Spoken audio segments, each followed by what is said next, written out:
सम्पूर्णमा नमस्ते। आज हामी नयाँ पोडकास्टमा आएका छौँ। धेरै पछिको हामी पोडकास्ट बनाउँदैछौँ र यसमा मसँग हुनुहुन्छ आदरणीय दाजु सञ्जय गुरुङ। दाइ नमस्ते। नमस्कार। दाइको बारेमा भन्नुपर्दा आज हामी चाहिँ अब धेरै नै पहिला भिडियो धेरै सुट भइसकेको छ है, तर आज चाहिँ दाइ चाहिँ ट्रेनिङ भिजा D3 भिजामा कोरिया आउनु भएको थियो, कोरिया छिर्दाखेरि, र अहिले चाहिँ उहाँको F5 PR सम्म चाहिँ उहाँ पुग्नु भएको छ।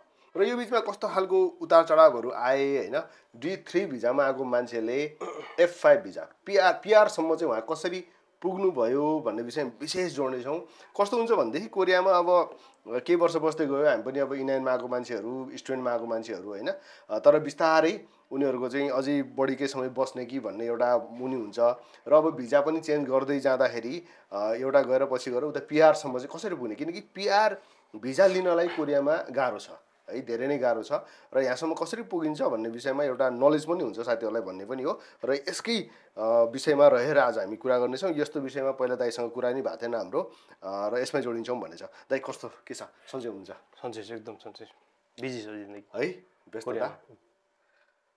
कति वर्ष लगभग कोरियाको बसाइ? कोरियाको बसाइ चाहिँ 21 वर्ष भयो होला। 21 वर्ष है। 25 वर्षको छिटो आएको।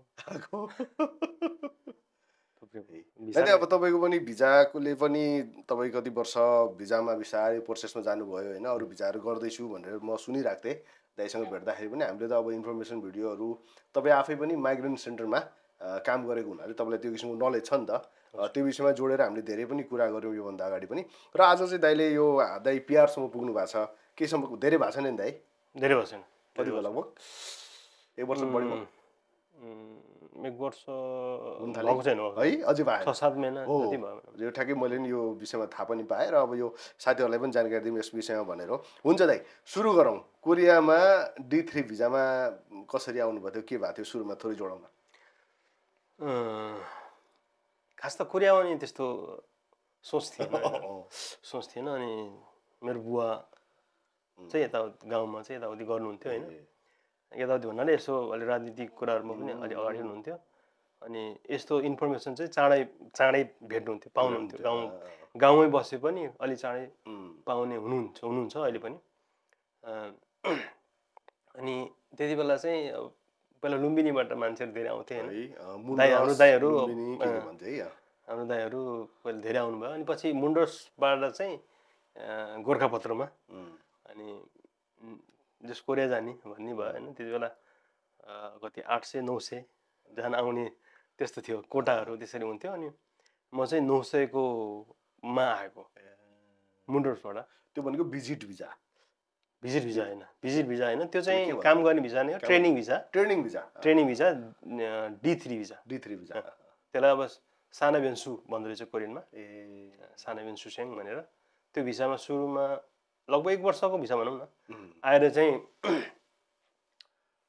अब खास चाहिँ त्यो कतै नेपालमै बस्ने। म चाहिँ कस्तो भने अलिकति आफ्नो देशमा बस्नुपर्छ, आफ्नो देशलाई चाहिँ देशमा केही गर्नुपर्छ भन्ने खालको मान्छे सोच बनाएको थिएँ होइन। अनि अब परिस्थिति त्यही त हो नि होइन, घरको स्थिति अरू सबै कुराले गर्दाखेरि चाहिँ। अनि मलाई थाहा थिएन कोरिया कसरी एप्लाई गर्नुपर्छ केही नि। अनि बुवाले नै सबै कुरा मिलाउनु भयो होइन। त्यसपछि अनि हाम्रो त्यो एरियामा चाहिँ कोही पनि एकजना दाइ हुनुहुन्थ्यो। त्यो दाइ चाहिँ पहिला सँगै एप्लाई गरेको 6 महिना अगाडि चाहिँ त्यो दाइ आउनुभयो। अनि त्यसपछि 6 महिना पछि चाहिँ अनि म आइसकेपछि अब अचम्मै प्रकारले बसिँदो रहेछ। सुरुमा चाहिँ अब के होला कसो होला केही पनि, त्यो एकदमै अन्धकार थियो, केही पनि थाहा थिएन, भाषा पनि थिएन होइन। अनि कम्पनी चाहिँ जस मेरो चाहिँ सौलमै तुङदिमुनदेखि नजिकै सुरुको काम गर्ने ठाउँ चाहिँ त्यति बेला D3 भिसामा लगभग 6 वर्ष जति त्यो एउटै कम्पनीमा काम गऱ्यो।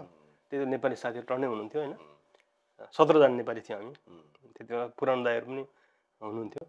अनि त्यति बेला चाहिँ लुम्बिनीबाट आउने दाइहरू पनि हुनुहुन्थ्यो साथसाथै चाहिँ। अनि म र एकजना दाइ अनि साथै पछि दुईजना चाहिँ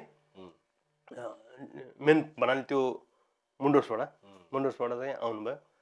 त्यो कम्पनीमा चाहिँ 17 जना त्यसरी गरियो। पछि D3 E9 भिजासम्म 6 वर्ष बस्यो भनौँ न त्यो कम्पनीमा। D3बाट E9 मा चाहिँ कसरी जानुभयो त? EPSबाट त आउनु भएको थिएन। अब म आउँदाखेरि चाहिँ 2004 मा आएको होइन, 4 मा आएको। अनि त्यो 4 मा आउँदा E9 त भर्खरै अब आउनु लाग्यो त 8 देखि आउनु सुरु गऱ्यो नि होइन।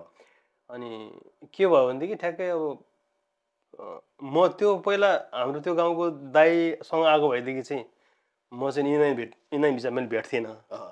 तर चाहिँ म 6 महिना पछि आएको भएर चाहिँ नेपाल 3 वर्ष D3 भिजामा 3 वर्ष बसेर अनि त्यो कम्पनीमा चाहिँ खासै कसैलाई थाहा थिएन कि। अनि पछि मैले कतैबाट सुनेको थिएँ, त्यो इन्फर्मेसन मैले कतैबाट पाएँ। अनि E9 भिजामा आउनु मिल्छ भन्ने सुनेपछि अनि मैले कम्पनीमा कुरा गरेको छ होला। 6 महिना लगभग 1 वर्ष अगाडिदेखि नै साउसँग कुरा गरिरहेको थिएँ, यो चाहिँ आउनु मिल्छ भनेर। मभन्दा पहिला चाहिँ कोही पनि आउनु भएको थिएन कि त्यो कम्पनीमा। अनि पछि चाहिँ सङ्सिल क्लोजा भने चाहिँ अहिले चाहिँ त्यो रिटर्नी के भन्ने छ नि, मलाई के भन्छ, कमिटेड भन्छ आजभोलि। त्यति बेला सङ्सिल क्लोजा जस्ट नाम त्यही हो होइन। अनि गएर चाहिँ आउँदाखेरि E9 भिजामा आइयो कि। EPS परीक्षा पास गर्नुभयो कि भएन नगरिकनै E9 मा आइयो? त्यति बेला आउँदाखेरि D3 भिजा दिएन, E9 भिजा दियो। है E9 भिजा दिएर चाहिँ E9 भिजामा त्यसरी ठ्याक्कै त्यो अब आउँदाखेरि E9 भिजा ठ्याक्कै पाइयो भनौँ न। 4मा 4, 5, 6 अनि 7मा चाहिँ अब त्यो E9 को लागि चाहिँ तयारी गर्दै थियो कोरियामा होइन। अनि गरेपछि 8 देखि चाहिँ आउनु सुरु गऱ्यो नि त होइन। मुन्डोसबाट धेरै आयो, कतिजना फेरि नयाँ प्रकारले आए, त्यसरी आउनु सुरु गऱ्यो। अनि E9 मा कति बस्नुभयो? E9 मा ठ्याक्कै 3 वर्ष बस्यो भनौँ न। 3 वर्ष? 3 वर्ष बसेपछि अनि मलाई चाहिँ किन 6 वर्ष त म पहिले बिहे गरेर आइसकेको भएर चाहिँ मलाई चाहिँ कसो नि परिवारसँगै बस्नुपर्छ भन्ने मनमा जहिले पनि हुन्थ्यो होइन। अनि त्यसले गर्दाखेरि चाहिँ कसरी हुन्छ मेरो छोरा र श्रीमतीलाई चाहिँ कोरिया ल्याउँछु भन्ने मेरोकै मनमा जन्मिनु हुन्थ्यो होइन। त्यसको लागि चाहिँ के गर्नुपर्छ भने जहिले पनि सोच्ने गरिसकेपछि तपाईँको D2 भिजा बनायो भने, स्टुडेन्ट भिजा बनायो भनेदेखि चाहिँ बुढीलाई ल्याउनु मिल्छ भन्ने थाहा पाएँ मैले होइन। नेपालमा चाहिँ +2 मात्रै यसो खाताखुतु गरेको थियो होइन मैले।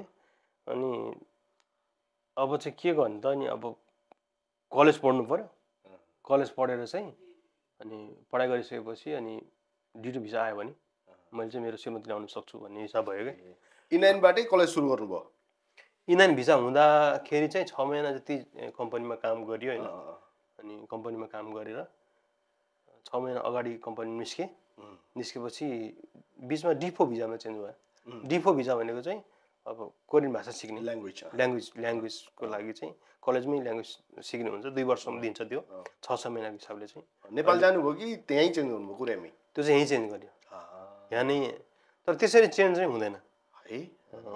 मैले चाहिँ अब एकजना कुनै चाइनिजले चाहिँ त्यसरी भिजा चेन्ज गरेको भन्ने थाहा पाएको थियो। अनि पछि अनि माइग्रेसनको माध्यम र कतिजना दाजुहरूको कतिजनाले चाहिँ मलाई सहयोग गर्नुभयो। कतिजना उहाँले चाहिँ त्यसको माध्यमबाट चाहिँ D4तिर गइयो। D4मा चाहिँ गइयो। तर त्यो चाहिँ एउटा अचम्मको त्यो मिराकल नै हो त्यो चाहिँ। अब हामीले अब भन्दाखेरि चाहिँ अब प्रभुले गर्नुभयो भन्ने हुन्छ होइन। तर अचम्म त्यसरी चाहिँ E9 बाट D4 भिजामा चेन्ज गर्न चाहिँ सकिँदैन अहिलेसम्म, अहिले पनि। कि त नेपाल जानु पर्यो, नेपाल गएर चाहिँ फेरि भिजा थपेर भिजा लाएर चाहिँ आउनुपर्ने हुन्छ होइन। त्यसरी चाहिँ हुँदैन। त्यही त कतिपय कुराहरू यो माइग्रेन्ट सेन्टर यता माइग्रेन्ट भन्छु यता इमिग्रेसनहरूले पनि कोरियामा देखिन्छ कहिलेकाहीँ। हामी पनि कहिलेकाहीँ अचम्म पर्छौँ, साथीभाइले यस्तो भिजा बनाए अनि यसरी सहजै पनि दियो कतिपय ठाउँमा। यो कतिमा अब त्यो रेकमेन्डेसनहरूदेखि हरेक कुराले पनि केले फरक पारेर भिजा कहिलेकाहीँ त्यो असम्भवलाई पनि यस्तो अब चान्स पनि हो होइन। म चाहिँ इमिग्रेसनमा लगभग 2 घन्टा जति चाहिँ मेरो इन्टरभ्यू भएको थियो। मेरो बारेमा सोधेको थिएँ होइन, के हो त तेरो उद्देश्य, किन चाहिँ बस्न चाहन्छस् भने, भिजा चाहिँ तँलाई किन चाहियो भने त्यस्तो हिसाबले चाहिँ अनि मेरो आफ्नो एउटा ठेट उद्देश्य थियो होइन त्यो कुरा उनीहरूलाई गर्दाखेरि चाहिँ अनि उनीहरूले चाहिँ मलाई पछि भिजा दियो सायद धेरै सोझो देखेर नि होला होइन सही हो अब यसले चाहिँ यसलाई भिजा दिएर खासै यसले के गर्छ र आफ्नो आफ्नो काम गर्छ एलसिमी गर्छ होइन गरेर चाहिँ आफ्नो आफ्नो तरिकाले काम गर्छ यसले त्यो नराम्रो हुन्छ नि एउटा त्यस्तो छैन लप्पनसम्म छैन भन्ने सोच होला होइन त्यसरी चाहिँ भिजा मैले चाहिँ डिपो भिजा पाएँ डिपो भिजामा चाहिँ तपाईँको लगभग 18 महिना 2 वर्ष जति बस्यो होइन अनि टपिक चाहिँ मैले 3 लेभल जति पास गरेको थिएँ त्यति बेला होइन अनि पछि डिपोबाट जाने भनेको नि D2 भिजा जाने हो होइन D2 भनेको अब आफ्नो ब्याचलर अथवा मास्टर्सको लागि जाने हो होइन अलि मास्टर गरेको छ भने पिएचडी जान मिल्ने त्यस्तो भिजा हो अनि भाषा चाहिँ कोरियन भाषा त्यति बेला अब त्यो कलेजमा त्यसरी पढ्न सुरु गर्यो होइन पहिला त कम्पनीमा हुँदाखेरि नै अलिकति भाषा सिक्ने कुरालाई चाहिँ बढी जोड दिएको थिएँ मैले किनभने मैले काम अब 12 बजे खाना खाने बेलामा पनि किताब लिएर बस्ने होइन कोरियन भाषा पढ्ने अनि सोध्ने अनि कहिलेकाहीँ धेरै पटक कोरियनले गाली पनि गर्थ्यो मलाई होइन अनि राति पनि फोन गरिदिने सोध्ने होइन म्यासेज गरिदिने अनि म्यासेज गरेर चाहिँ सोध्ने यताउति गरेर त्यस्तो सोद्धा धेरै पटक कहिलेकाहीँ भोलिपल्ट चाहिँ अनि त्यसरी किन तैँले राति फोन गरेको भनेर त्यसरी सोध्ने राति किन म्यासेज गरेको भने त्यसरी चाहिँ भाषालाई चाहिँ अलि बढी प्रायोरिटी दिएँ कि मैले होइन अहिले सोद्धाखेरि त्यस्तो लाग्छ मलाई अनि त्यो भाषाको कारणले गर्दाखेरि चाहिँ मलाई त्यो डिपो भिजामा पनि 1 र 2 लेभल नपढिकन 3 लेभल डाइरेक्ट पढेँ कि किनभने 3, 4 लेभल 3, 4, 5, 6 लेभलसम्म हुन्छ नि त होइन 6 लेभलसम्म त्यसरी पढेर अनि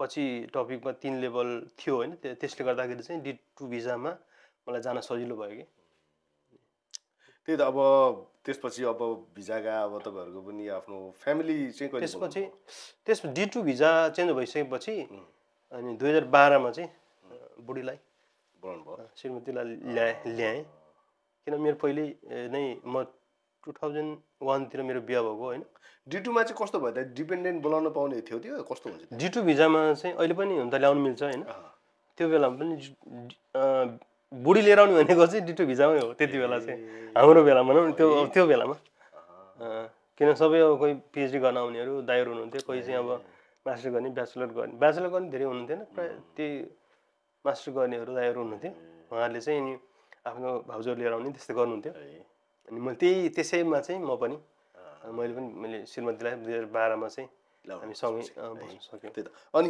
D2 पछि ब्याचलर 4 वर्ष पढेँ होइन अनि फेरि अनि मास्टर पनि गरेँ मैले 7 वर्ष जति पढेँ अनि पढेर चाहिँ मास्टर सकिसकेपछि चाहिँ अनि भाषाको त्यो सायथमा प्रोग्राम सबै सकाएको थिएँ मैले होइन अनि सकाइसकेपछि चाहिँ नि अनि माइग्रेन्ट सेन्टरमा चाहिँ मैले पहिलादेखि नै सौलमा हुँदाखेरिदेखि नै त्यति बेलादेखि नै अलि भाषा आफूले अलि जान्ने भएको भएर चाहिँ पहिल्यैदेखि साथीभाइलाई यसो आफूसँग काम गर्ने अनि साथीहरूलाई चाहिँ यसो हस्पिटल लिएर जाने ब्याङ्क लिएर जाने पसल लिएर जाने सामानहरू किनिदिने कति त अब कति त्यो पसल खोलेर बस्ने दिदीहरू कति हुनुहुन्थ्यो उहाँहरूलाई चाहिँ यसो सपोर्ट गर्ने अनि यस भाषा नजान्ने कति भाषालाई अलिक गाह्रो मान्ने दिदीहरू हुनुहुन्थ्यो अनि उहाँहरूलाई पनि सपोर्ट गर्ने त्यसरी गर्ने त्यस्तो खालको मेरो पहिलेदेखि गर्थेँ अनि त्यसले गर्दा माइग्रेन्ट सेन्टरमा ठ्याक्कै त्यही काम चाहिँ ठ्याक्कै मैले चाहिँ आरोबाइटको रूपमा पार्ट टाइमको रूपमा चाहिँ मैले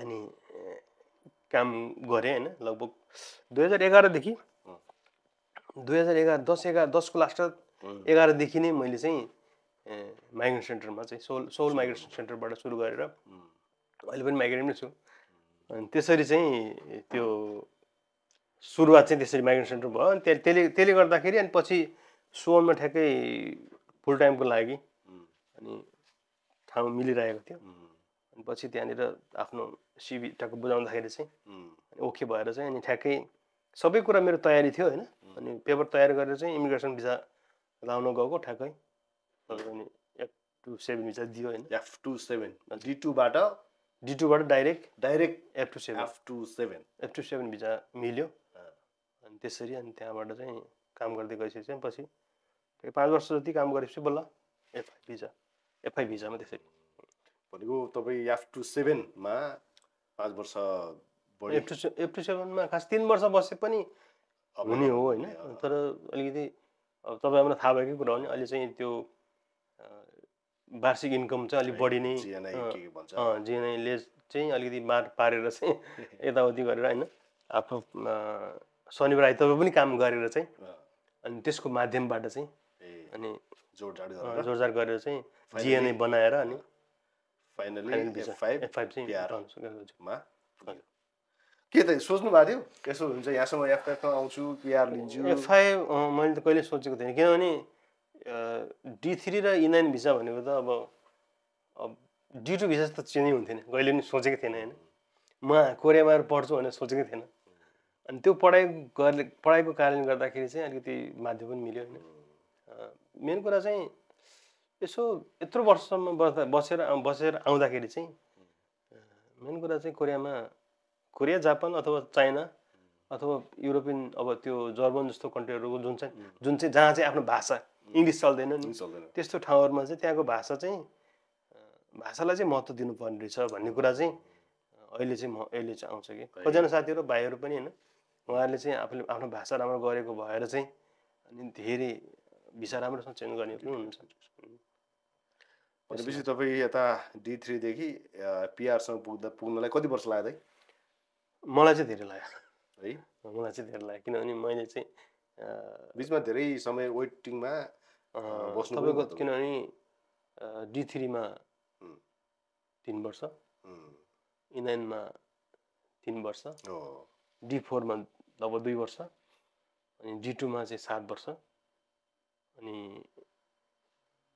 F2 मा चाहिँ 5 वर्ष हुन्छ त अनि मेरो लागि धेरै 20-21 वर्ष लाग्यो मलाई त धेरै समय अहिले भर्खर थिएँ कति त्यो त भर्खर त 1 वर्ष नि पुगेको छैन भने तर छिटो दिनु पर्ने है म जस्तो मान्छेलाई चाहिँ छिटो म आफूलाई के लाग्छ भने मैले त कोरियामा त्यस्तो के अरे खालि सामाजिक काम गरे जस्तो लाग्छ गरे जस्तो लाग्छ कि मलाई माइग्रेन्ट सेन्टरमा तपाईँको कामै भनेको साथीभाइकै समस्याहरू सबै त्यसलाई नै हेरेको त हो नि तपाईँहरूले त्यस्तो खालको मान्छेहरूलाई त म लगायत कतिजना त्यस्ता साथीभाइहरू कति हुनुहुन्छ होइन अहिले पनि कति राम्रो काम गर्ने हाम्रो साथीहरू हुनुहुन्छ त्यस्तो मान्छेहरूलाई चाहिँ त्यसको स्यालेरी हेर्ने होइन कि उसको जीवनशैली कस्तो छ त्यो कुरालाई विचार गरिदिनु पर्छ यसमा चाहिँ अलिकति यो कस्तो छ भनेदेखि कुराकानी साँच्चै अरू देशको पनि अब तुलना गरौँ होइन जापानतिर यता अरू युरोपतिर यताउता बुझि पनि राख्नु भएको छ होइन कोरियामा चाहिँ साँच्चीकै भिजाको लागि अलि यिनीहरूले बढी नै अप्ठ्यारो गरे हो के लाग्छ तपाईँलाई कोरियामा चाहिँ अहिले राम्रो भिजा दिन लागि के अहिले अलिकति सजिलो हो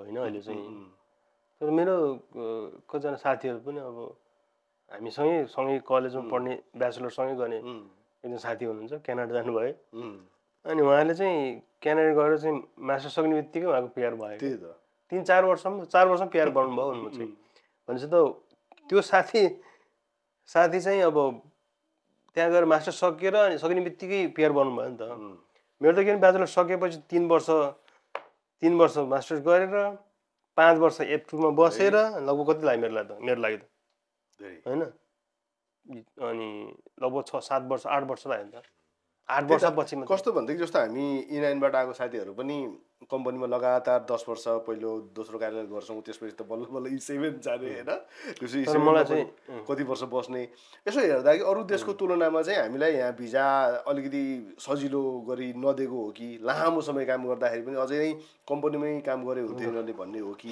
हामीलाई मान्छे नगर्ने हो क्या है त्यसो विचार गर्दाखेरि साँच्ची धेरै दुःख छ नि कामदार हो अनि अब त्यो भन्ने राम्रो भिजा बनाउन लास्टै दुःख छ नि त दाइ दुःख छ नि तपाईँको यत्रो अब 5-6 वर्ष अब E9 भिजामा होइन अब 4 वर्ष भएपछि मात्रै अब E7 बनाउन मिल्छ होइन अनि माने 30 वर्षको मान्छे E9 मा आयो अरे होइन आएपछि 4 वर्ष 34 वर्ष भयो अनि E9 तपाईँ लगभग E7 चाहिँ अब कति 2-3 वर्ष 4 वर्ष 5 वर्ष बसेपछि बल्ल F2 जानु पर्छ F2 मा 3 वर्ष जति भएपछि मात्रै F5 बनाउनु मिल्छ भनेपछि गर्नु न आफै त्यो मान्छे 40-50 वर्ष पुग्छ नि अनि त्यो 40-50 वर्षमा चाहिँ त्यसको त्यहाँको नागरिकता यहाँको पिआर दिएर के मतलब त है जवानी उमेर दिएपु अनि त्यो बेला मैले के गर्छ त जिन्दगीमा हैन त्यही त अरू अब व्यवसाय बिजनेसहरुदेखि अरू कामहरुमा पनि के गर्न सकिन्छ कि भन्ने तर चाहिँ म आफैलाई त्यस्तो लाग्छ कि धेरै अप्ठ्यारो क्या अनि राम्रो भिजा लगभग 10 वर्ष अगाडि एफआई भएको भएदेखि त धेरै कुरा गर्न सक्थे जस्तो लाग्छ मलाई चाहिँ त्यही त एनर्जी यति सबै सकिसकेपछि कति कुराहरूमा चाहिँ अलिकति एउटा चाहिँ राम्रो खालको बाटो चाहिँ मिल्थ्यो होला। जस्तै नेपाली नागरिकता नभएर अरू कुनै नागरिकता भएको भएदेखि पनि यति साह्रो गाह्रो हुन्थ्यो जस्तो लाग्छ कि मलाई चाहिँ। दाइ अब यसो थोरै फ्यामिली पनि कुरा गरौँ। दुईजना हाम्रो बच्चाहरू हुनुहुन्छ होइन, ठुल्ठुलै भइसक्यो बाबु पनि। नानी त यतै कोरियामै जन्मिनु क्या होइन त? नानी चाहिँ जन्मेको है। बाबु चाहिँ अब नेपाल 2015मा आयो होइन। के अरे श्रीमान श्रीमती हुँदाखेरि चाहिँ त्यति गाह्रो भएन है जिन्दगी चाहिँ, किनभने बुढीले काम नगरे पनि नगरे पनि हुन त सुरुदेखि नै उसले त अब काम गरिन् होइन, काम गर्ने धेरै किनभने म पनि स्टुडेन्ट भिजामा भएको कारणले गर्दाखेरि चाहिँ अब सपोर्टिङ मलाई धेरै चाहिन्थ्यो। अनि त्यो बेलामा बुढीले पनि धेरै सहयोग गर्यो। उनको अब धेरै दान छ भनौँ। श्रीमतीले त अब धेरै नै हेल्प गर्छ जिन्दगीमा होइन। त्यही त अब यसो हेर्दा धेरैले चाहिँ के गर्छन् भनेदेखि अहिले कोरियामा पनि बच्चा अलिकति 5-6 वर्ष भइसकेपछि बरु नेपालै पठाउने, नेपालै गएर पढाउने, उतै बसोस् भन्ने पनि यहाँ राम्रो भिजा बनाउने दाइहरू अग्रज दाइहरूले पनि त्यही गर्नु हुँदो रहेछ प्रायःले होइन। तपाईँले यसो हेर्दा चाहिँ बच्चा बच्चीले साँच्चीकै यहाँनिर एजुकेसनको लागि पढाइ लेखाइ बस्न खान हरेक कुरामा कस्तो पाउनुभयो तपाईँले? यस्तो मैले चाहिँ अब छोराछोरी श्रीमती भनेको चाहिँ सँगै हुनुपर्छ क्या जिन्दगी सँगै। दुःख छ नि, किन नहुनु दुःख। अब नेपाल राख्यो भनेदेखि नेपालमै बस्यो भनेदेखि चाहिँ टाढा हुने त्यो चाहिँ अर्को छुट्टै खालको एउटा दुःख हुन्छ कि। जो चाहिँ म चाहिँ अब लगभग बिहे गरिसकेपछि लगभग 1.5-2 वर्ष जति बसेर सँगै बसेर होइन, अनि छोरा जन्मेपछि छोरा 1.5 वर्ष जति हुँदाखेरि म कोरिया आएको भनौँ न। अनि लगभग 6-7-8 वर्ष 9 वर्ष जति चाहिँ छोरा र श्रीमतीदेखि र बुवाआमादेखि टाढा भयो भनौँ न। अन्त बुवाआमादेखि त अहिले पनि टाढा छु होइन। अनि त्यो चाहिँ कस्तो भनेदेखि 25 वर्षमा कोरियामा आएँ होइन। 25 वर्षमा कोरियामा आइसकेपछि लगभग 8-9 वर्ष भने त लगभग त्यो 20को पछिल्लो 5 वर्ष र चाहिँ अघिल्लो 30को चाहिँ 5 वर्षको त्यो टाइम चाहिँ मैले त उनीहरूसँग बिताउन सकिनँ नि त। किनभने त्यो एउटा चाहिँ हुन त मेरो मात्रै यो होइन, मेरो मात्रै घटना, मेरो मात्रै यो पीडा होइन। धेरैजना नेपाली साथीहरू र हाम्रो पहिला हजुरबाको पालामा पनि त्यही थियो होइन। अनि बुवाहरूको पालामा पनि अब कोही कहीँ ब्रिटिस जानुभयो, कोही इन्डिया जानुभयो, कोही सिङ्गापुर जानुभयो, कोही अन्त जानुभयो होइन। गुरुङहरूको त्यही त होइन। त्यस्तो खालको पीडा त हजुरबाको पालामा पनि थियो, बुवाको पालामा पनि थियो। अहिले हामीलेसम्म अब त्यो पीडा भोगिरहेछौँ होइन। अब कुरै गर्दा गर्दा देशसँग आउँछ कुरो होइन। तर त्यो खालको पीडा चाहिँ अचम्म हुन्छ। त्यसले गर्दाखेरि चाहिँ आफ्नो परिवारलाई चाहिँ साथमा हुनु जरुरी हुन्छ। दुःख भए पनि किनभने यहाँ आएर चाहिँ कहाँ पढाउने, कोरियन भाषा आउँदैन होइन, अनि इङ्ग्लिस हुँदैन यहाँनिर भन्छन् मान्छेले। तर चाहिँ जे छ त्यहीँनिर बस्नुभयो भनेदेखि चाहिँ यहाँ बसी चाहिँ यहीँको कल्चरमा नानीहरूलाई हुर्काएर चाहिँ आफ्नो नेपालको पनि दिँदै गऱ्यो भनेदेखि चाहिँ नेपाली कल्चर पनि सिकाउँदै गयो भनेदेखि चाहिँ राम्रै हुन्छ जस्तो लाग्छ। सँगै बसेपछि त्यो माया भन्ने कुरा जुन सानोमा के त्यो एउटा जुन मान्छे सानो बालक हुर्कँदै गर्दाखेरि चाहिँ त्यो बुवाको माया प्रेम चाहिँ छुट्टीमा भयो भने त सँगै बसिन्छ नि त होइन। बिजी त हुन्छ जीवन। अनि साँझ बिहान चाहिँ यसो हुन्छ अनि हेल्प गरिन्छ। श्रीमतीले एक्लै नानी हुर्काउनु र होइन दुःखम सुखम चाहिँ आफू पनि रहेर चाहिँ हुर्काउँदा चाहिँ अलिकति बुढाबुढी चाहिँ झगडा गर्नुपर्छ क्या। अलिक पुरै खुकुरी हाना त गर्नु भएछ ठिक हल्का फुल्का चाहिँ यस्तो। किनभने मान्छेमा चाहिँ त्यो स्ट्रेस हुन्छ नि त होइन। स्ट्रेस हुन्छ त्यो कुरा चाहिँ श्रीमतीले आफूलाई पुग्छ, आफूले चाहिँ श्रीमतीसँग पुग्छ होइन। गरेपछि एउटा कस्तो भने फ्रेस आउँछ कि। त्यो फ्रेस हुनुपर्छ कि जिन्दगीमा अलिअलि चाहिन्छ। अनि त्यो फ्रेस भयो भने मात्रै त। अनि त्यसमा चाहिँ अनि बुवाको माया अनि आमाको माया चाहिँ छोराछोरीले पाउँछ।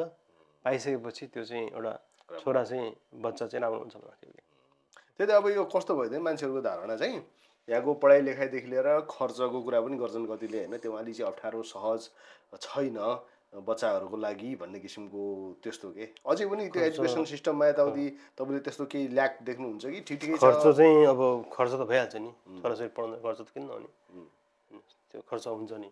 नेपालमा राखे पनि त अब तपाईँ गाउँमा हुनुहुन्छ भनेदेखि सहरमा बसेर पढाउनु पऱ्यो छोराछोरीलाई होइन। अनि अब सहरमा त्यही त हो नि सबै कुरा। त्यसले गर्दाखेरि अब यहीँ भइसकेपछि त त्यही हो, मान्छेले अलिकति इङ्ग्लिस पढ्नुपर्छ भन्ने कुरा गर्छन् मान्छेले। तर चाहिँ हामीले पनि 25 वर्षमा आएर चाहिँ कोरियन भाषा सिकेको हो नि त, अनि राम्रै बोल्छौँ हामी होइन। चलिरहेको छ त कोरियामा 20 वर्ष चलेपछि होइन, 20 वर्ष चल्यो। अब कतिजना दाजुहरू पहिला आउने दाजुहरू पनि यहीँ आएर भाषा सिकेर राम्रो गर्ने दाजुहरू पनि हुनुहुन्छ होइन।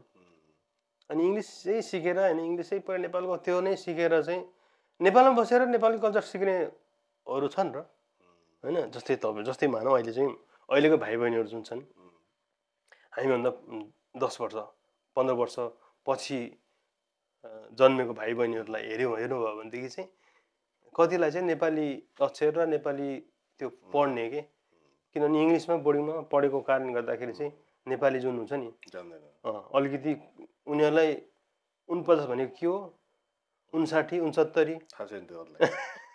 अनि यस्तो कुराहरू चाहिँ नेपालमा हुँदाखेरि थाहा हुँदैन भनेदेखि चाहिँ इङ्ग्लिस जानेर इङ्ग्लिस बुझेर चाहिँ प्रगति गर्ला होइन कि यहाँ आएर चाहिँ कोरियन भाषामा बरु पढाएर अनि अलिक ठुलो हुँदै गएर यहाँ पनि इङ्ग्लिसमा सिकाउँदै गयो भनेदेखि त कोरियनमा हेर्नु न, कोरियामै पढेका कोरियन भाषा भनौँ इङ्ग्लिस नजान्ने नानीहरू पनि त राम्रो गरिरहेको छन् कोरियामा होइन त।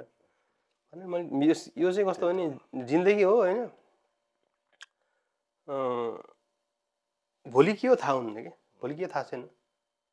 त्यसले गर्दा चाहिँ आफ्नो नानीहरूलाई चाहिँ साथमै राखेर चाहिँ हुर्काउनुहोस् भन्छु म चाहिँ। दुःख छ नि हामीलाई, मेला पनि 2टा छोरा र छोरी छन् होइन। सजिलो छैन नि। मलाई सुरुमा आउँदाखेरि 2015मा छोरा आयो है। छोरा आइसकेपछि चाहिँ छोरालाई कहाँ पढाउने भन्ने जहिले पनि टेन्सन भयो कि मलाई। अनि पछि इन्सनमा एउटा इन्टरनेसनल स्कुल थियो होइन, त्यहाँ चाहिँ हामी त्यति बेला सिन्धुरीमा बस्थ्यौँ होइन। सिन्धुरीबाट चाहिँ बाबु त्यो 12 वर्षको केटा होइन भर्खर आएको छ, एक दिन मात्रै मैले स्कुल पुऱ्याएको, अर्को दिनदेखि आफै गयो होइन। आफै गयो, धेरै पटक ट्रेनबाट कहिले कहाँ पुग्ने गऱ्यो है। अनि अहिले अब उसलाई मैले सोध्छु कहाँ जाने भनेर, उसले चाहिँ सबै मलाई बताउँछ, ल बाबा यस्तो यस्तो। उसले आफैले चाहिँ कति कुराहरू, जस्तै अहिले छोरा पनि ठुलो भइसक्यो होइन। अनि अब उसले चाहिँ धेरै कुरा मलाई बताउँछ, मैले चाहिँ उसलाई सोधेर चाहिँ बाबु ल के हो यो के हो भनेर चाहिँ मैले सोध्छु कि। अब त कोरियाको रहनसहनदेखि तपाईँलाई भन्दा बढी उसलाई थाहा भयो। उसलाई चाहिँ अब केही पऱ्यो भने तपाईँको हुन्छ नि, अब सामानहरू छुट्यो भने कहाँ कन्ट्याक्ट गर्ने।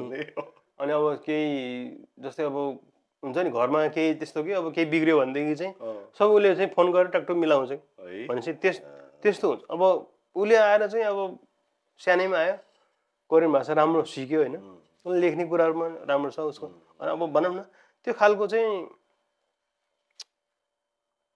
बच्चा चाहिँ यहाँ आएर चाहिँ धेरै कुरा सिक्छ, राम्रो कुरा हुन्छ। यतिको वातावरणमा घुलमिल भयो, अब तपाईँहरूलाई पनि केही सहज भयो भन्ने हो। त्यो बाबुलाई चाहिँ त्यसरी इन्टरनेसनल स्कुलमा त्यसरी पढाएर पछि फेरि कोरियामा चाहिँ अब इन्टरनेसनल स्कुल त्यति सस्तो छैन होइन।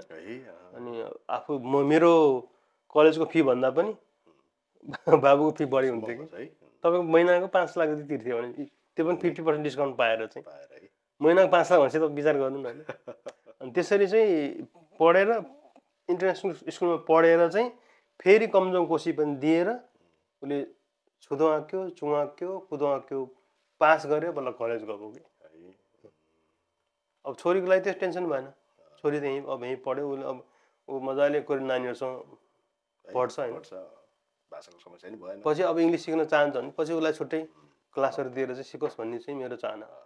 त्यसरी पढाउनु पर्ने थियो मैले चाहिँ बाबुलाई बरु कोरियन स्कुलमा राखेर चाहिँ अनि बरु इङ्ग्लिस क्लास छुट्टै दिएर चाहिँ अन्त कोरियन भाषा पनि सिक्ने चाले गऱ्यो। किनभने त्यत्रो वर्ष पढ्यो उसले होइन स्कुलमा, ऊ आफूले पनि भन्छ होइन बाबुले धेरै खर्च गर्नुभयो तर मैले कोरियन भाषा मात्रै सिकेँ भन्नुहोस्। उसले ऊ आफूले पनि भन्छ, म आफूलाई पनि त्यस्तो लाग्छ।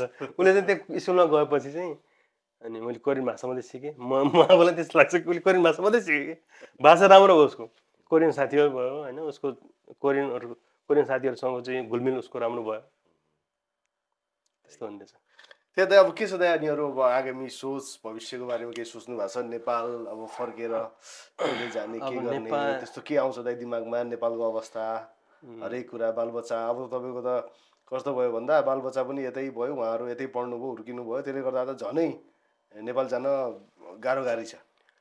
अब छोरी चाहिँ अहिले 7 वर्ष 8 वर्ष भयो होइन, त्यसले गर्दाखेरि चाहिँ छोरीको पढाइ केही होस् अनि त्यसपछि चाहिँ नेपाल त जानुपर्छ जस्तो लाग्छ मलाई चाहिँ होइन। तर अहिलेसम्म प्लान चाहिँ छैन, अहिलेसम्म प्लान त छैन। तर केही न केही चाहिँ केही न केही बाटो चाहिँ देखाएर जानुपर्छ भन्ने सोच चाहिँ छ। किनभने हाम्रो नेपालको लागि हाम्रो जुन त्यो के भन्छ त्यसलाई, हाम्रो सेधे, हाम्रो चाहिँ जुन छ नि, के अरे के भन्छ यसलाई, शताब्दी भन्छ के भन्छ, सेधे के सेधे भन्छ नि, हाम्रो जुन यो अहिले जुन हाम्रो जुन अहिले हामीले दुःख गरिरहेको छौँ नि, यो चाहिँ हाम्रो परिवार अथवा हाम्रो नेपालको जुन अहिले चाहिँ यो पिँढी हाम्रो पिँढी भनौँ न, हाम्रो पिँढी जस्तो 20देखि 40को लाइनसम्मको 50को लाइनसम्मकोले चाहिँ धेरै दुःख गर्नुभयो। अहिलेको उमेर जुन उमेर छ नि, 20 वर्षको उमेरको, 30 वर्षको उमेरको र 40-50 वर्षको उमेरको जुन बाहिर चाहिँ विदेशमा गएर यो चाहिँ यो पिँढीले चाहिँ धेरै दुःख गर्यो कि। त्यसले हामी हामीले चाहिँ यो पिँढीमा चाहिँ अलिकति एउटा सानो केही न केही बाटो देखाएर चाहिँ जान सक्यो भनेदेखि चाहिँ हामीले जति दुःख गऱ्यौँ नि त्यति दुःख चाहिँ अब आउने पिँढीले चाहिँ गर्नु पर्दैन जस्तो लाग्छ। त्यो खालको चाहिँ एउटा बाटो चाहिँ देखाएर जानु मन लाग्छ गयो भने पनि त्यहाँसम्म। त्यही त अब तपाईँले कोरियामा के त यस्तो हुन्छ नि, जस्तो कोरियाको रहन सहन बसाइ यत्रो वर्ष भयो बिताएको होइन, अब नेपालसँग तुलना गर्दा नेपालको अवस्था अब हामी न्युजमा नि सुन्छौँ होइन, देखि पनि रहेको छु नि त, त्यस्तो हुन्छ नि दाइ, कसरी नेपालले राम्रो गर्ने होला, के कुरामा ध्यान दिनु पर्ला जस्तो लाग्छ तपाईँले यहाँको कोरियनहरूको व्यवहार, काम गराइ, त्यो हरेक कुराले हेर्दा कि? अन्त म कोरियामा बसेर होला होइन, त्यसरी सोचेको काम चाहिँ गर्नुपर्छ। नेपालमा हामी काम नगर्ने हो? नेपालमा हामी काम गर्दैनौँ, काम गर्दैन। लगभग 2% मैले मेरो विचारमा 2%ले मात्रै काम गर्छ होला जस्तो लाग्छ कि साँच्चै। यहाँ चाहिँ कोरियामा चाहिँ काम चाहिँ गर्नै पर्छ कि, त्यो चाहिँ उनै छ। काम गरेन भने स्कुल चाहिँ तपाईँको लगभग कति चुवाकेसम्म चाहिँ पढाउनै पर्छ, पढ्नै पर्छ, स्कुल जानै पर्छ। खुदुवाकेबाट चाहिँ तपाईँले 15 वर्ष जति हुन्छ त्यति बेला चाहिँ पार्ट टाइम जब गर्न मिल्ने हुन्छ होइन। त्यसपछि नानी स्कुल चाहिँ अब उसले आफूले जान चाहेन भनेदेखि खुदुवाकेमा चाहिँ स्कुल नगए हुन्छ कि कोरियामा चाहिँ। त्यसले गर्दाखेरि चाहिँ अब नेपालमा चाहिँ कस्तो नि, खालि पढ्न मन लागेन त्यतिकै जबरजस्ती त्यो जबरजस्ती पढ भनेको कारणले गर्दाखेरि पढ्न नचाहेको र तपाईँ हामी नपढेको कारण त्यही हो। नत्र चाहिँ अरू देशको हिसाबमा चाहिँ छोराछोरीले राम्रो पढ्छन् कि, किनभने धेरै पढ्नेले चाहिँ राम्रै पढ्छन्, नपढ्नेले पहिले छोड्छन् कि, काम गर्छन्। कोरियामा चाहिँ प्रायः सबैले काम गर्छन्। हाम्रो बाबु कति बिबी छ हुन्, ऊ चाहिँ अब आधा कोरियन आधा नेपाली भनौँ न। उसको चाहिँ कस्तो भने उसलाई के सोच्छ भनेदेखि चाहिँ मैले राम्रो लाउन र मैले राम्रो खानको लागि चाहिँ काम गर्नुपर्छ, परिश्रम गर्नुपर्छ, परिश्रम गरेपछि मात्रै पैसा आउँछ भन्ने सोच छ। त्यो सोच के उसले जहिले अहिले त के अस्ति भन्दै थियो 7 दिन काम गर्छ अरे अहिले, कलेज पनि जान्छ उता अर्को काम पनि गर्छ, 2-3टा काम भइरहेको छ। त्यस्तो सोच चाहिँ बनाइरहेको छ। किनभने मैले 5 वर्षसम्म चाहिँ मैले पनि 7 दिन काम गरेँ होइन, 7 दिन एक दिन पनि रेस्ट नगरिकन 7 दिन काम गरेँ। काम त गर्नु पऱ्यो नि त, काम नगरिकन त मान्छे साँच्चै। हामी नेपालमा अब तपाईँ अहिले चाहिँ बाबुकै कुरा गर्नुभयो, अहिले तपाईँ अभिभावक भएको भए नेपालको, उसले के गर्थ्यो भन्दा कलेज जान्थ्यो आउँथ्यो होइन त, त्यो सक्यो नि त। मेरो आफ्नै के अरे आफ्नै मान्छेहरू छन् होइन, जो चाहिँ अहिले अब के गर्ने भन्ने हुन्छ कि उनीहरूलाई चाहिँ अब अलिकति यसो टट्ट त्यो खालको कामहरू चाहिँ होस् भन्ने चाहन्छन्, तर त्यो खालको काम चाहिँ नेपालमा छैन। शान्तिनो काम गर्दैन। त्यो खालको अलिकति अलि चट्ट देखिने खालको काम चाहिँ छैन नि त नेपालमा। तर घरमा बुवा आमालाई सघाउने खेतबारीको काम शान्तिमा आफ्नो मिलाउनु चाहिँ नगर्ने। त्यस्तो बेलामा म आफैले त अब त्यस्तो हेल्प गर्थेन। हाम्रो जग्गा जमिन थियो त्यति बेला, अनि गएर चाहिँ जहिले पनि अल्छी गर्ने हो म आफै होइन।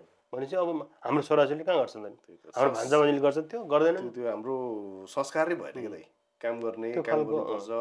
छोरा बुवा आमाले त छोराछोरीले माया पो गर्ने हो त, लास्टै माया गर्ने, काम चाहिँ नहराउने। त्यो खालको भएको कारणले गर्दा चाहिँ कोरियामा चाहिँ अब कहिलेकाहीँ मेरो चाहिँ अहिले आइतबार र सोमबार छुट्टी छ कि होइन। सोमबार छुट्टी हुँदाखेरि चाहिँ म एक्लै हो कि, अरू कोही पनि हुँदैन, सब काम गरेर हुन्छ, साथीहरू कोही पनि छैन। भने मैले भन्नु खोजेको चाहिँ कोरियामा प्रायः सबै काम गर्छन् कि, बुढाबुढी पनि। त्यो बुढाबुढीहरू भयो भने त्यो बाक्सा थुपारेर त्यो पटाइ गरेर बसेर हिँडिरहेको हुन्छ। भनेपछि एउटा काम चाहिँ गर्नुपर्छ भन्ने सोच चाहिँ छ। त्यो भयो भनेदेखि चाहिँ मलाई हुन त हर्क साहब धेरै मनपर्छ मलाई होइन। भन्दाखेरि अलिकति लाग्ला, श्रम गरौँ भन्ने, श्रम चाहिँ गर्नुपर्छ हामी। त्यसले गर्दाखेरि चाहिँ किन अहिलेको यो समाज, अहिलेको यो हाम्रो नेपालको स्थितिमा चाहिँ समाजमा चाहिँ काम गऱ्यो भनेदेखि चाहिँ के हुन्छ कि, नत्र हेर्नु न अब घरमा त्यहाँ वरिपरि बाटोमा के जम्मा भइरहेको छ, उठाइदिनु, पानी जम्मा भएको हुन्छ, केही गर्दैन। त्यस्तो कुराहरू हामी आफैले गर्न सक्यो भनेदेखि चाहिँ होइन अलिकति हुन्छ। सिस्टमको बारेमा के देख्नुहुन्छ नेपालको राजनीतिक अवस्था? सिस्टममा चाहिँ कोरिया हुन त म त्यति हेरेँ त्यो राजनीति त्यस्तो त अलिकति भएको मान्छे त होइन होइन। र मैले आफूले हेर्दाखेरि चाहिँ नेपालको अलिकति त्यो जुन कानुन छ नि, त्यो नियमहरू त्यो चाहिँ अलिकति पितलो हो कि, त्यसलाई चाहिँ जस्तै अलिकति धेरै बलियो भयो कि नेताहरू चाहिँ अलि धेरै पावरमा भयो कि। जस्तै कोरियामा हेर्नु न, अस्ति भर्खर अब राष्ट्रपतिलाई निकालिदिइहाल्यो, जनताहरू त्यहाँ आएर उठेर केही त्यस्तो भत्काएको पनि होइन, केही पनि गरेर जम्मा उहाँ गएर त्योमा गएर जम्मा भएर त्यतिकै झारिदियो भने न। नेपालमा त टायर बाल्नुपर्छ, उ गर्नुपर्छ, मान्छे मर्नुपर्छ होइन, गाडी उ गर्नुपर्छ बेकारमा। त्यो जसलाई चाहिँ झार्ने हो त्यसलाई अप्ठ्यारो पारौँ न बरु। तर नेपालमा के भयो आजभोलि पनि कहिलेकाहीँ देखिन्छ हाम्रो जवानहरू बल्ल बनाइरहेको त्यो उहरू होइन, बल्ल के जिन्दगी नेपालले बल्ल अलिअलि यसो देखिरहेको ती कुराहरू चाहिँ अहिले भत्काइरहेको छ। त्यस्तो भत्काउने चाहिँ होइन, चुपचाप लागेर चाहिँ चट्ट त्यो खालको चाहिँ हुनुपर्ने हो कि।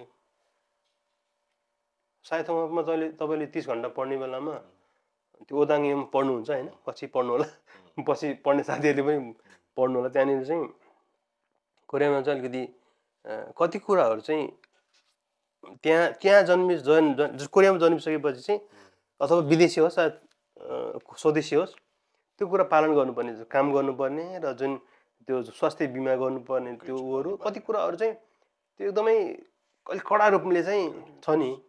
तपाईँले आएर चाहिँ यहाँनिर कङ्गाम पोम गर्नु भएन भनेदेखि त त्यो पोम भएन भने तब भिजामा पनि अप्ठ्यारो पर्छ होइन। त्यस्तो बनाएको छ कति कुराहरू, त्यस्तो खालको चाहिँ नेपालमा पनि हुनु पऱ्यो कि। अनि अर्को कुरा चाहिँ कोरियामा राष्ट्रपतिहरू प्रायःहरू आफ्नो जो चाहिँ राम्रोसँग काम गर्नेहरू छ, जो चाहिँ नेताहरू छ, तिनीहरू चाहिँ आफ्नो कालगतिले मरेका छैनन् कि।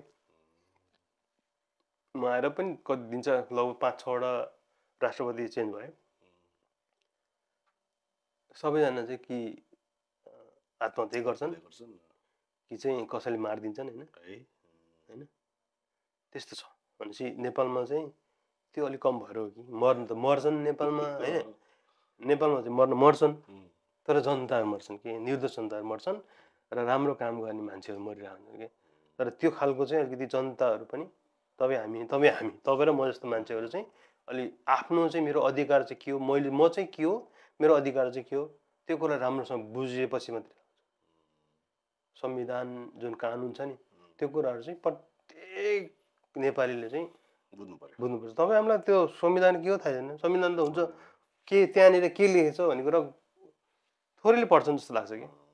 तर त्यो कुरा चाहिँ हामीलाई जस्तै हामी इपिएसको नियम अध्ययन गर्छौँ नि, हामीलाई भिसाको नियम थाहा हुन्छ नि, त्यस्तै हाम्रो संविधान मेरो हक र अधिकार चाहिँ के हो भन्ने कुरा चाहिँ थाहा पाउनु जरुरी। तपाईँ हामीले थाहा पायो भने मलाई त्यस्तो लाग्छ। तपाईँ नेपाली सबै 3 करोड नेपालीले चाहिँ त्यो नियम र कानुनलाई चाहिँ राम्रोसँग बुझ्यो भनेदेखि मेरो अधिकार के हो, मैले चाहिँ के गर्नुपर्छ होइन, त्यो कुरा चाहिँ बुझ्यो भनेदेखि चाहिँ हुन्छ जस्तो लाग्छ। हुन त म यसरी त्यो राजनीतिको बारेमा बोल्नुपर्ने, देशको बारेमा बोल्न सक्ने त्यस्तो खालको मान्छे त होइन, तर आफूले यसो देख्दाखेरि त्यस्तो देखिन्छ, मलाई देख्न लाग्छ। अनि अहिले कोरियामा जति पनि अब हामी नेपालीहरू छौँ नि दाइ, नेपालीहरू अब यहाँ सङ्घ संस्था धेरै छ है, मान्छेहरू जोडिन्छन्, एकअर्कासँग जुट्छन्, काम गर्छन्। अब खासमा त यहाँ नियम कानुन भएको देश हो, मान्छेहरू आफै पनि स्वयंले पनि कतिपय कुरा गर्न मिल्ने ठाउँ हो। यहाँ कसैलाई तपाईँले बिना कारण तपाईँलाई कसैले गाली गर्न सक्दैन, कुटपिट गर्न सक्दैन, कम्पनीले पनि तपाईँले बिना कारण हेप्न सक्दैन होइन, सबै कानुनी उपचार छ नि त। तर पनि हाम्रो यहाँ सङ्घ संस्था हरेकले चाहिँ कहीँ गाह्रो पऱ्यो भने अब फलानु संस्था फलानु समूह भन्नेले चाहिँ जोडिरहेको जस्तो एनआरएन पनि छ है, उनीहरूले पनि साथीहरूलाई मद्दत नै पुगेको छ, मद्दत नपुगेको होइन।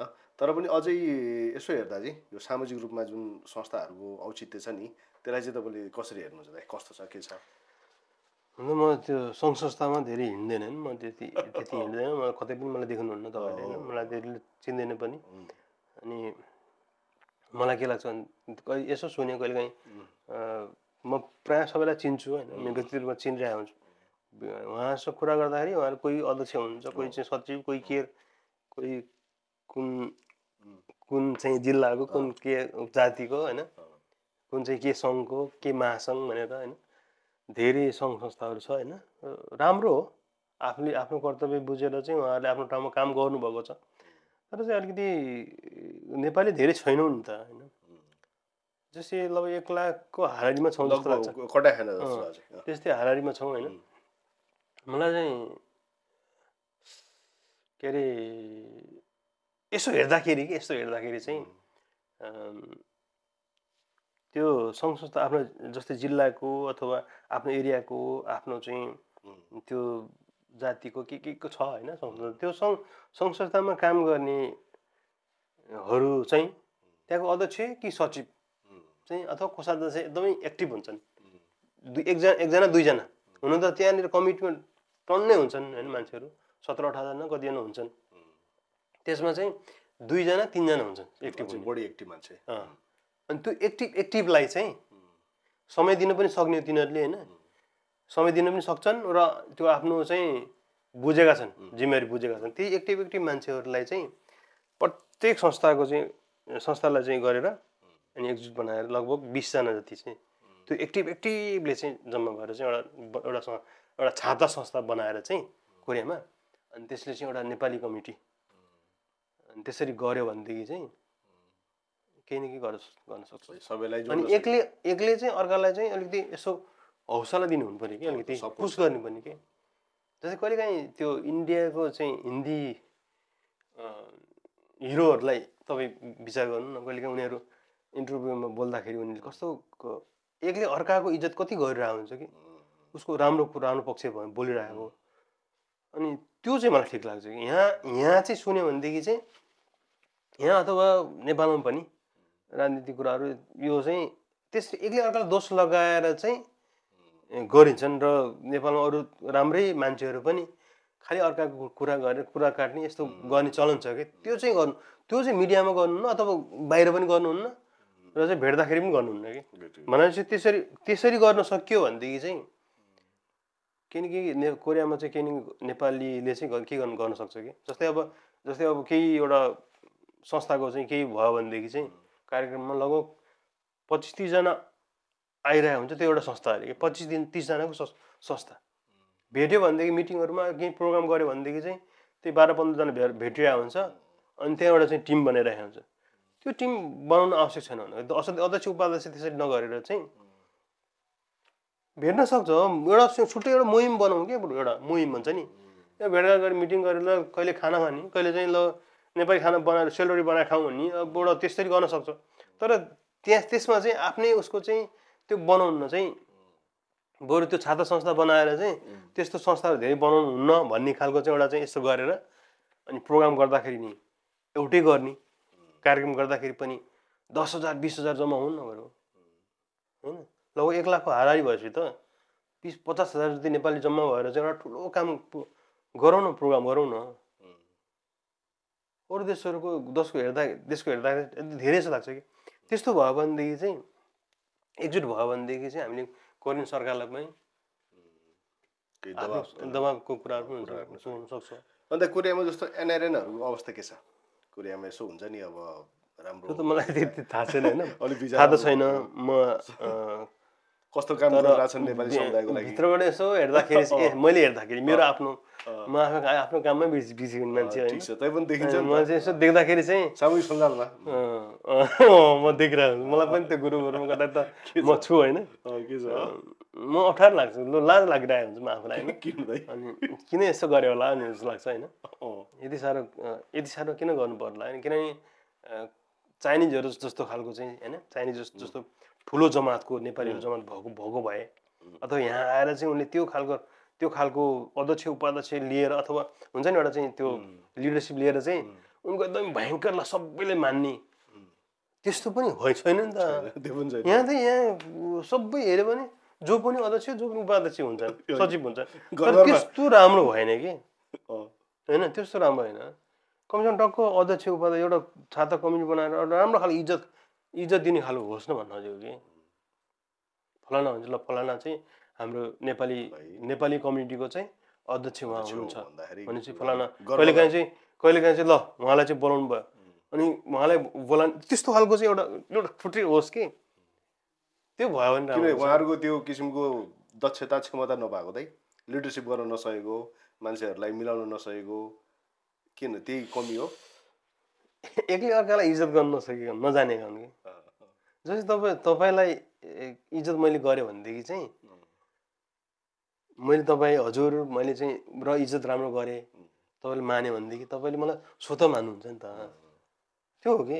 तर त्यो कुरा चाहिँ आइक्यूको धेरै कम भयो कि हामीमा चाहिँ अलिकति त्यो सामान्य कति त्यो हुन्छ नि चेतनाको नि कमी भयो कि अलि धेरै चाहिँ त्यो के भन्ने धेरै त्यस्तो छ कि अलिकति हामीलाई अलिकति जस्तो अलिकति त्यो चेतनाको कुराहरू अलिकति राम्रो कुराहरू गर्न लाग्यो भनेदेखि चाहिँ हामीलाई अलिक सोझो मान्ने चलन छ कि। बाठोहरू चाहिँ कस्तो भने केही पनि नगर्नेहरू चाहिँ बाठो भयो कि केही पनि नगर्ने केही पनि गर्न नजान्ने बोल्न मात्रै जान्ने केही पनि गर्न नजान्नेहरू चाहिँ त्यस्तोहरू चाहिँ नेता भयो कि। यस्तो हुनु पर्थ्यो जो चाहिँ असल हुन्छ, जो चाहिँ सोझो हुन्छ नि, सोझो मान्छेहरू चाहिँ नेता हुनुपर्ने थियो कि। त्यस्तो मान्छेले गर्छ नि त काम, उसको आफ्नो काम पनि गर्न सक्छ। थाहा केही पनि छैन, घरमा एउटा भाँडा कसरी मान्नुपर्छ, घरमा चाहिँ झाडु कसरी लाउनुपर्छ, सामान्य कुराहरू कि आफ्नो त्यो कपडा के लाउनुपर्छ भन्ने कुरा थाहा नहुनेहरू चाहिँ नेता भएर हुँदैन भन्नु खोजेको मैले चाहिँ। बुझ्नु भयो नि? पहिला त देखिँदाखेरि बोल्न त राम्रैसँग बोल्छन् नि होइन, राम्रोसँग कपडा लाउनु जानु पर्यो, राम्रोसँग कपाल काट्न जानु पर्यो, छैन राम्रोसँग नुहाउनु पनि जान्दैन होला। त्यस्तो मान्छेहरू चाहिँ नेता भएर आएपछि तिनीहरूको के आशा हुन्छ त मलाई त्यो लाग्छ कि। त्यही त अब यो तपाईँ पनि अब बिस्तारै एनआरएनतिर किनकि एउटा अब कस्तो एउटा जोडिसकेपछि परदेशमा हुँदा त्यो त भइहाल्छ दाइ होइन। किनकि अब जोडिनु जसरी पनि अब चाहेर पनि नचाहेर पनि सामाजिक त हुन त पर्यो नि त। मलाई चाहिँ भागेर त केही गरौँ अब आखिर त्यही पोखरीको एउटा माछा त हो म होइन। हो त्यही त। अनि त्यसले गर्दाखेरि चाहिँ अलिकति केही होस्, अलिकति नेपाली समाजमा चाहिँ केही गरौँ न त, अलिकति देखिएर यसो देखेर गरौँ भने सोच बनाएको हो। तर किनकि दाइले के छ भनेदेखि दाइको चाहिँ यो धेरै वर्ष यो माइग्रेन्ट सेन्टरमा काम गरेको अनुभव पनि सामाजिक क्षेत्रमा धेरै काम गर्नु भएको छ नि त। त्यसले गर्दा तपाईँलाई चाहिँ कस्तो हुन्छ भने साथीहरूलाई सम्झाउन बुझाउन नियम कानुनको बारेमा पनि धेरै थाहा भएको हुनाले केही सहज पनि हुन्छ जस्तो लाग्छ मलाई। बिस्तारै त्यो पनि सिङ्गाक गर्नु होला के गर्ने कसो गर्ने भन्ने। त्यही त अब हामी धेरै नै कुरा भयो जस्तो लाग्यो। खासमा आज हामीले तपाईँको बिहारसम्मको यात्राको विषयमा कुरा गर्थ्यौँ। अब यो त अब कुरामा आएपछि जोडि नै हालिन्छ होइन। अब त कोरियामा यसो साथीभाइलाई यो विषयमा धेरै त कुरा गरि नै रहेको छौँ होइन। तपाईँले पनि सम्झाइराख्नुहुन्छ। यसो अब इनायनमा आउने स्टुडेन्टमा आउने हरेक छ नि त हामी भिजामा आउने साथीहरू, उनीहरूले चाहिँ कोरियामा आनन्दसँग सहजसँग सुरक्षित भएर बस्ने केही त्यस्तो टिप्सहरू दिनु न, राम्रो उहाँहरूको कोरियाको बसाइ राम्रो होस् भन्ने किसिमको केही छ तपाईँले? पहिला चाहिँ भाषा सिक्नुहोस्, कोरियन भाषा सिक्नुहोस्।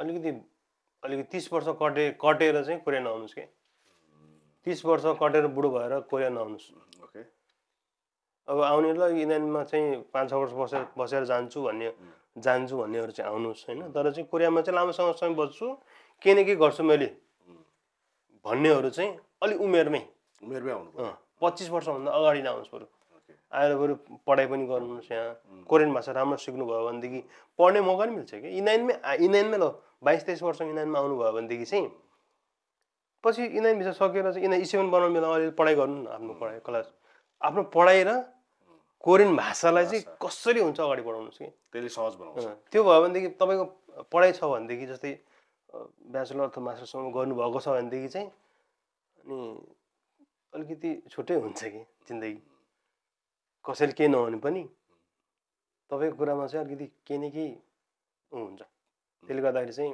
यो मान्छे पढेको मान्छे हो भन्ने हुन्छ अर्को कुरा भाषा जान्नुभयो भनेदेखि चाहिँ तपाईँको आफ्नो जुन कोरियामा आफ्नो हक अधिकार चाहिँ लाई बोल्न सक्नुहुन्छ भोलि चाहिँ भाषै जान्नु भएन भने कोरियामा केही गर्न सक्नुहुन्न कि किनभने अब काम गर्न त जसले पनि गर्छ काम तर चाहिँ आफ्नो किनभने समाजमा त कोरियन समाजमा त जति धेरै आफ्नो कुरा राख्नुहुन्छ बल्ल थाहा हुने नि त तपाईँभित्र भएको समस्या त तपाईँ आफैले बोल्नु भयो भने मात्रै थाहा पाउने हो कि मान्छेले आजभोलि अब अलिकति फरक छ समाज होइन मै खाउँ मै लाउँ भन्ने छ अहिले जमानामा तर त्यस्तो होइन कि समाजमा रहेर चाहिँ खालि नेपाली समाजभित्र मात्रै रहेर होइन कि भित्र घुसौँ कि बिस्तारै बिस्तारै कोरियन समाजमा पनि घुसौँ र चाहिँ अनि आफूले पनि केही न आफ्नो कुराहरू राखौँ धेरै देख्यो तर चाहिँ त्यसरी समेटेर लाने चाहिँ अलिकति यसो अब चाइनिजहरू होइन कोरियन चाइनिजहरू कस्तो गर्छन् उनीहरू कस्तो ठाउँ ठाउँमा त्यो सिटी हलमा कस्तो कस्तो ठाउँहरूमा चाहिँ छन् कि त्यहाँ भित्रभित्र हुन त नेपालीहरू पनि बिस्तारै छन् गइरहेछन् तर अलिकति एक्लै गए जस्तो लाग्छ कि अन्त के छ नियम कानुनहरू नबुझेर साथीहरूलाई गाह्रो साह्रो परेको पनि धेरै देखिन्छ होइन लापरवाही पनि गरेका हुन् कि साथीहरूले कोरियाको नियम कानुनलाई नपत्ताएको हो कि धेरै आजभोलि त धेरै ट्रान्सलेसन गरेका धेरै कानुनहरू धेरै कुराहरू छन् होइन हामीले धेरै ट्रान्सलेसन हाम्रो दाइहरूले हामीहरूले कतिजना साथीहरूले ट्रान्सलेसन गरेको धेरै उयोहरू पनि छ त्यो कुराहरूबाट पनि धेरै छ अहिले त भाषा जान्ने भाइहरू पनि टन्नै हुनुहुन्छ हामी जस्तो मान्छे त्यति चाहिँदैन पनि अहिले चाहिँ कि होइन अनि हाई कोरिया र विभिन्न त्यस्तो ठाउँहरूबाट पनि हामीले इन्फर्मेसन पाउँछौँ अनि हामीहरूले पनि बेला बेलामा पोस्ट पनि गरिरहेको हुन्छौँ अनि त्यस्तो कुराहरू आफूलाई चाहिने कुरा छ भनेदेखि चाहिँ अनि त्यस्ताहरूलाई चाहिँ फलो गर्दै अनि आफूले चाहिँ कम्युनिटीमा पनि समावेश हुँदै जताभाइ खालि त्यही राजनीति त्यस कुराहरूमा मात्रै नलागेर चाहिँ मैले चाहिँ मेरो लागि चाहिँ मैले के गर्नुपर्छ आफूलाई चाहिँ खालि अपग्रेड गराउने कुराहरू मात्रै लाग्दा ठिक हुन्छ कि कम्पनीको काम सँगसँगै व्यक्तित्व विकासमा पनि ध्यान दिनु पर्यो मैले देखेको कि यहाँनिर स्टुडेन्ट भिजामा आउने भाइ बहिनीहरू छन् अनि साथीहरू छन् अनि उहाँहरूलाई चाहिँ पढ्दा पढ्दा वाक्क भएर चाहिँ कोरियन भाषा धेरै सिक्नुहुन्न इन्डियन भिसामा आउने साथीहरू चाहिँ अलिअलि कोरियन भाषा पहिले जानेको भएर चाहिँ उनीहरूले पढ्ने कुरामा बढी जोड दिन्छन् होइन पढाइ भाषाको कुरामा जोड दिन्छन् र भाषा राम्रो गर्छन् जोसँग पढाइ छ जोसँग पढाइ छ उसले चाहिँ कोरियन भाषा सिक्नु पर्ने हो त्यसले चाहिँ सिक्दैन हुन त सबैले सिकेको राम्रो जस्तै स्टुडेन्ट भिजामा चाहिँ उनीहरू राम्रो इङ्ग्लिस छ राम्रो सबै कुरा छ तिनीहरूले चाहिँ कोरियन भाषा पनि चट्ट सिकेको भएदेखि त उनीहरूले आफूले भने जस्तो टक्क ठाउँमा काम पनि मिल्ने साथसाथै उनीहरूले केही आफूले धेरै कुरा बुझाए हुन्छ नि त त्यो कुराहरू चाहिँ ठाउँमा गएर बोल्न पनि सक्छन् भन्न सक्छन् जब बोलियो भनेदेखि चाहिँ हामी नेपालीहरूको विदेश कोरियामा हामी नेपालीहरूको जुन हक अधिकार त्योहरू चाहिँ होइन भित्रभित्र लुकेको कुराहरू चाहिँ तान्न सकिन्थ्यो कति अब साथीहरू बिरामी हुँदाखेरि होइन सपोर्टिङ नपाएर खर्च नपाएर त्यति जान साथी कति हुनुहुन्छ नि होइन यत्रो हुँदै पनि हामीले चाहिँ राम्रोसँग त्यस्ता साथीहरूलाई चाहिँ हेल्प गर्न सकिरहेको छैनौँ कि भाषा जान्ने भाइहरू कति हुनुहुन्छ साथीहरू कति हुनुहुन्छ त्यत्रो हुँदै पनि त्यस्तो साथीहरूलाई हामीले छोडिरहेका हुन्छौँ ओके दाजु फाइनली 1 घन्टाभन्दा बढी नै हुँदा लाग्छ के छ अरू त्यस्तो मनमा लागेको कुराहरू के थियो कस्तो थियो केही भन्न मन लागेको हुन्छ नि हुन त पछि पनि हामी कुरा गर्छौँ नि यो त अब हाम्रो कुराकानी निरन्तर चल्ने नै हो होइन तपाईँ माइग्रेसन सेन्टर आउनु भएको अहिले पनि तपाईँसँग म जोडी नै राख्नुपर्छ विभिन्न किसिमको अपडेटहरू लिनुपर्ने हुन्छ तपाईँले मलाई सूचनाहरू दिइ पनि राख्नु भएको छ होइन केही नयाँ भयो भने पनि के छ अब अन्तिममा त्यस्तो केही कस्तो लाग्यो अब कुराकानी E7 भिजा अरू F2 F5 लिने साथीहरूले चाहिँ आफ्नो परिवार पनि कोरियामा ल्याउनु भयो भनेदेखि चाहिँ हामीले चाहिँ अलिकति हाम्रो समस्याहरू देख्न सक्छौँ। हाम्रो समस्या देखेपछि त्यो समस्या चाहिँ हाम्रो सरकारसम्म हामी पुर्याउन सक्छौँ। पुर्याइसकेपछि भोलिको आउने पिँढीहरूको लागि त हामीले नै गर्नुपर्ने हो नि त, हामीले नै बोलेर। किनभने त्यो खालको जमात भएन अनि सरकारलाई अलिकति दबाब दिन सक्छौँ त्यो खालको। किनभने एक ठाउँमा छन त छन्, ल्याउनु त ल्याएछन्, तर धेरै फरक भयो क्या। तर त्यो चाहिँ सबै ल्याउनु लाग्यो भनेदेखि चाहिँ त्यहाँ नानीहरूको र श्रीमतीको सङ्ख्याहरू बढ्दै गयो भनेदेखि चाहिँ यिनीहरूलाई केही न केही गर्नुपर्छ भन्ने सरकारको पनि एउटा जान्छ कि भन्ने होइन। ठिक छ, बिस्तारै सुधार हुँदै जाला। आज ल भाइको यो सानो कोठामा आइदिनु भयो, कुराकानी गऱ्यौँ, के कस्तो लाग्यो दाइ? धेरै धन्यवाद, तपाईँले धेरै राम्रो गर्नुभएको छ भाइले।